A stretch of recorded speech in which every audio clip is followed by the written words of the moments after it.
In this video, I'll show you how to append data to a sheet using Excel and N8N step by step. If you're building automations in N8N and need to send new rows into an Excel spreadsheet, this is a simple and useful workflow to know.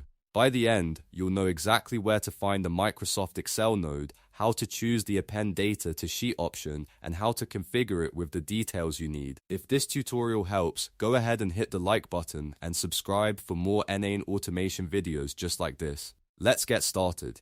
First, open your N8N workflow and go to the Nodes panel. In the search bar, type Microsoft Excel, then select the Microsoft Excel node from the list. This is the node you'll use to connect your workflow to an Excel file. Once the node is added, look for the operation options inside the node settings. From there, choose Append Data to Sheet. This is the action that lets you add new information to the next available row in your spreadsheet instead of replacing existing data. After selecting Append Data to Sheet, you need to configure the node by giving it the required details. Start by selecting or connecting the Excel file you want to use. Then choose the sheet where the data should be appended. Make sure the sheet name is correct because this is where N8N will send the new rows. Next, map the fields from your workflow to the spreadsheet columns.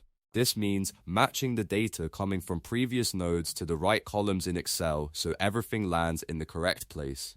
Double-check each field before you continue because accurate mapping is the key to keeping your spreadsheet organized. If your sheet has headers, make sure the column names match the data you are sending. Once everything is filled in, save the node and test the workflow. When the workflow runs, N8N will append the new data directly into your Excel sheet. That's all you need to do to append data to a sheet using Excel in N8N. It's a fast way to automate spreadsheet updates and keep your records up to date without manual copy and paste.